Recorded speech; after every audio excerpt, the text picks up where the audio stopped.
আলিপুর চিড়িয়াখানার জমি বেআইনিভাবে বাণিজ্যিক কাজে ব্যবহারের অভিযোগ। আজ রবীন্দ্র সদন থেকে বিজেপিকে মিছিলের অনুমতি দিল হাইকোর্ট এবং সিঙ্গল বেঞ্চের নির্দেশে বহাল রাখলো ডিভিশন বেঞ্চ। এই মুহূর্তে রবীন্দ্র সদনে সরাসরি আপনাদের নিয়ে যাব। আমাদের প্রতিনিধি শিবাশিস মৌলিক রয়েছেন আমাদের সঙ্গে। শিবাশিস, রাজ্য সরকারের তরফ থেকে আপত্তি জানানো হয়েছিল, ডিভিশন বেঞ্চে যাওয়া হয়েছিল, কিন্তু ডিভিশন বেঞ্চ সিঙ্গল বেঞ্চের রায় কিন্তু বহাল রেখেছে। বিজেপির কি প্রতিক্রিয়া?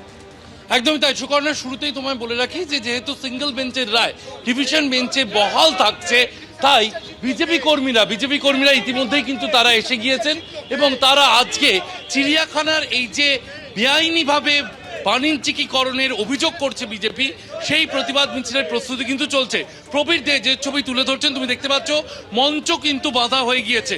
বিজেপি কর্মীরা তারা যেমন জড়ো হচ্ছেন, মঞ্চ বাঁধা হয়ে গিয়েছে ইতিমধ্যেই এবং সেখানে কিন্তু আর কিছুক্ষণের মধ্যেই মিছিল শুরু হবে। শঙ্কুদেব পান্ডা আমার সঙ্গে রয়েছেন। শঙ্কুদেব পান্ডা, শুভেন্দু অধিকারী আসছেন, কখন আসবেন, মিছিল কখন শুরু হবে? দেখুন, রাজ্য সরকার এখানকার গণতান্ত্রিক ব্যবস্থাকে গলা টিপে হত্যা করবার চেষ্টা করেছিল এবং সকালবেলা দেখি ডিভিশন বেঞ্চে চলে গেছে। হাইকোর্টে আমরা অর্ডার পেয়েছি, তারপর আবার ডিভিশন বেঞ্চে গিয়ে বলেছে মিছিলের মধ্যে শেষ করতে হবে। না, সে তিনটে আমরা বলেছি তো সমস্ত রকম নিয়মকানুন আমরা মানবো। এইখান থেকে এইটুকু মিছিল হবে, প্রতিবাদ জানাবে, তাতে গভর্নমেন্টের এত ভয় কেন? আর দেখুন, আমি সারা রাজ্যের সমস্ত পশুপ্রেমীদের অনুরোধ করব যে আজকে দেখুন চিড়িয়াখানার সামনে মল বানাবে, এই আমাদের পশু পাখিরা একটু শান্তিতে থাকে। রাজ্যের সব বেঁচে দিক সরকার।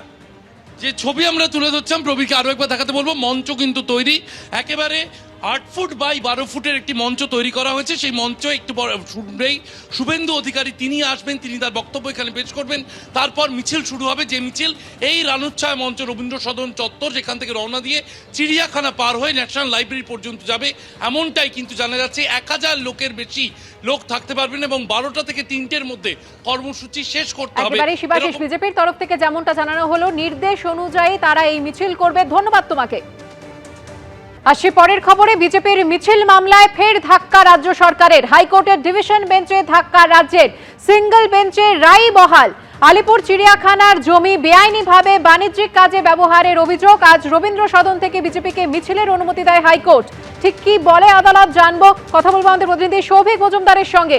সৌভিক, দেখো, সিঙ্গেল বেঞ্চের রায় বহাল রেখে ডিভিশন বেঞ্চের তরফেও জানানো হয়েছে যে রবীন্দ্র সদন থেকে জাতীয় গ্রন্থাগারের গেট পর্যন্ত দুপুর 12টা থেকে 3টে পর্যন্ত যে মিছিল করার অনুমতি বিজেপিকে সিঙ্গেল বেঞ্চ দিয়েছিল, ডিভিশন বেঞ্চ সেই একই অনুমতি বহাল রাখছে। এবং তুমি জানো যে ইতিমধ্যেই সিঙ্গেল বেঞ্চের তরফ থেকে গতকাল 1000 লোক নিয়ে এবং সময় বেঁধে দিয়ে এই মিছিল করার অনুমতি দেওয়া হয়েছিল। সেই অনুমতি আজকেও কিন্তু কলকাতা হাইকোর্টের তরফে বহাল রাখা হচ্ছে।